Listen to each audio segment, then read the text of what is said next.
One reoccurring theme with a lot of terrible movies is either a misleading title, cover art, or a combination of both. Today's movie encompasses all of these elements. Ladies and gentlemen, I present to you Troll 2. Now, if you're somebody who watches a lot of bad movies, you've probably at least heard of this one, and perhaps even seen a few clips from it floating around on the internet. Often considered to be one of the absolute best so bad it's good movies, Troll 2 is legendarily awful, yet it also manages to be one of the most entertaining bad movies out there. So, a little backstory here. Troll 2, despite having fuck all to do with the first Troll movie, was marketed as a direct sequel to it. Despite the similarity in title, Troll 2 actually centers around goblins. That's right, goblins, not trolls. So apparently this is a thing. So we follow this family who ends up basically switching homes with this other family from the mysterious town of Nilbog. Right off the bat, this other family is super fucking weird, but it was awful nice of the other family to leave them this delicious home-cooked meal, all covered in green slime. Delicious. And they just immediately start chowing down without questioning this once. Thankfully, the kid's grandfather comes to visit him from beyond the grave and urges him to stop his family from eating the food. So he snaps his fingers, which freezes time, even though they're clearly still moving in these shots. Rather than just take the food from them and toss it in the trash, little Joshua here decides the best course of action is to piss on all the food. I must do it! I must do it! And then it just cuts to the family throwing out the food and the dad carrying his son up to his room while yelling about hospitality. Do you see this writing? Do you know what it means? Hospitality. And you can't piss on hospitality. I won't allow it! So, at first I thought he was gonna piss on him when he started fiddling with his belt, but then he just goes, Tightening my belt by one loop so I don't feel hunger pains. okay, I mean, y'all can't just order a pizza or something? During all this, we learn that the daughter's boyfriend, along with his friends, decided to stow away in the family's camper. One of the friends, Drew, decides to go for a walk into town, where he's picked up by the town sheriff. Then the sheriff is all like, hey, you hungry? Here's a green sandwich. And I love how the kid just casually closes the car door as the sheriff's still laughing, cutting off his line in the process. The girls! Oh, and Sheriff, where do the girls from around here go at night? The girls! He goes into the town general store where we meet this weirdo, who was apparently every bit as unhinged and out there in real life as in this movie. And, well, there's actually a reason for that. You see, most of the actors in this film weren't actually actors at all, but were just regular townfolk that the crew pretty much just hired right off the streets. And I'm not even sure if they actually paid them either, to be honest. Hell, it wouldn't surprise me. I mean, the guy who played the dad was a freaking dentist, for crying out loud. Anywho, so we're greeted by this creep who chastises the kid for his love of protein and coffee.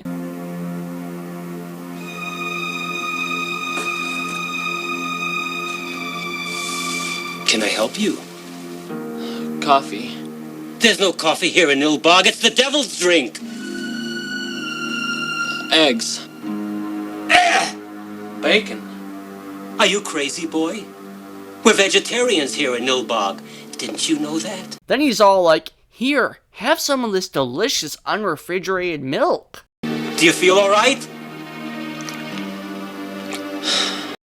Next, it's Arnold's turn, when he's out for a hike and spots this random woman running through the woods and decides to chase after her and tackle her. So she starts babbling about being chased by monsters, when all of a sudden they're surrounded by the trolls. Oh, I'm sorry, I meant goblins.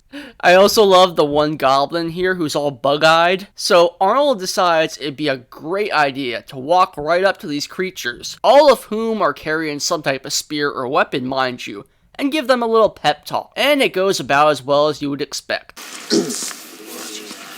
Let me give you some advice, you dwarfs. Get out of here or you're going to be in a lot of trouble.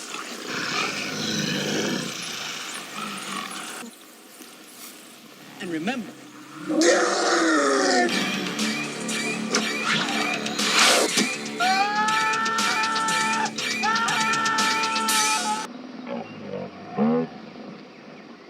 But don't worry, he's not dead. Yet. So they stumble across this creepy looking shack in the middle of the woods, where they're approached by this old hag, who's clearly a middle-aged woman wearing old age makeup. Anyway, she gives them special broth, and of course they drink it without questioning anything. The girl starts turning green, and then Arnold's all like, "Oh my god, what's happening to her?" And the witch lady's just like, "Don't worry about her, drink your broth." Then the woman starts turning into a plant, and the goblins start, quote, eating her, even though you can tell the suits don't have any sort of articulation to them, or even an opening for the mouth, so they just kind of scoop up the green shit and pretend to eat it. And then we get what's without a doubt the greatest line in this entire film. They're eating her! And then they're going to eat me!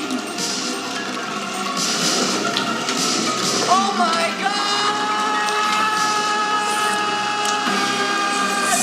So the kid from earlier discovers the witch's shack along with his friend who is currently being transformed into a plant, and I gotta say, while still on the cheaper side, the makeup and prosthetics used here aren't too terrible. They sure as hell look better than the goblins themselves do. So Arnold's all like, "Grab the pot and drag me out." Then we get this long, awkward shot of him dragging his half-plant friend out, which goes on for about a full minute, when all of a sudden, he comes face to face with the witch lady from before.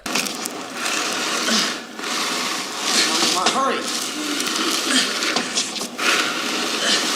So she just kind of lightly tosses him onto the bed, and I guess that somehow knocks him out. Then she takes a chainsaw to Arnold and is like, "You've been a bad, bad plant." Then she starts cutting his legs off, and he just starts laughing.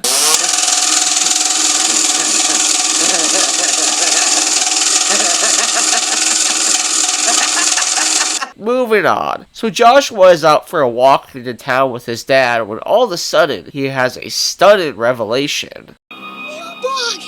It's goblin spelled backwards! Later on, Joshua is spying on this congregation held by this creepy ass pastor when he gets caught. Then his dad comes running in and is like, What are you doing to my son? We were giving him some ice cream. Now, I did skip over this part earlier, but upon editing this video and rewatching this particular scene, I just had to include it. Don't ask me how, but somehow Grandpa Zeth comes back from beyond the grave as a ghost in order to help little Joshua defeat the goblins by using a Molotov cocktail. The preacher snatches it up before they can light it, and then I guess tries to send Grandpa Zeth to hell or something? I don't know, I'm just rolling with it at this point. Grandpa Zeth snaps his fingers, which causes the Molotov to explode, lighting the preacher on fire and eventually killing him.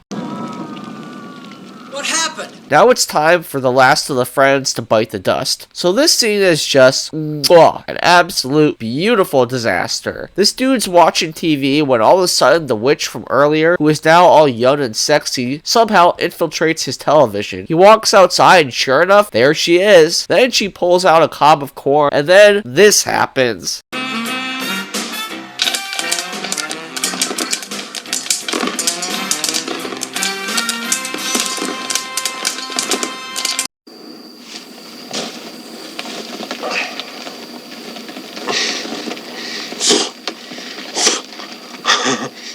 No more.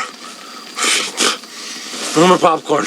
So, the way they take out the goblins in this movie is both hilarious and mind-numbingly stupid. So the family gets cornered by the witch lady and all her goblin children, and then the kid pulls out a bologna sandwich, and I guess this is like the goblin equivalent of what holy water is to vampires, and then Joshua just starts mowing down on the sandwich. Then he tells his family to touch the stone with him and concentrate, I guess their energy? I don't know. He just keeps saying concentrate harder, which somehow causes the goblins to start exploding, and then the witch lady starts bleeding green food dye from her mouth until she eventually melts.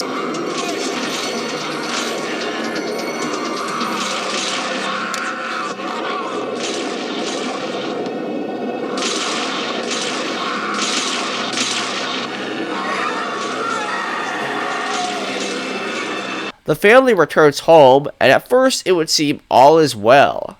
Until... Do you want some, Joshua? So, despite its horribleness, it's easy to see why this is considered so high up on the totem pole when it comes to bad movies. I mean, it checks pretty much every box. Bad acting, cheap effects, nonsensical writing, horrible editing, and music that feels so out of place for this type of movie that it's downright hilarious.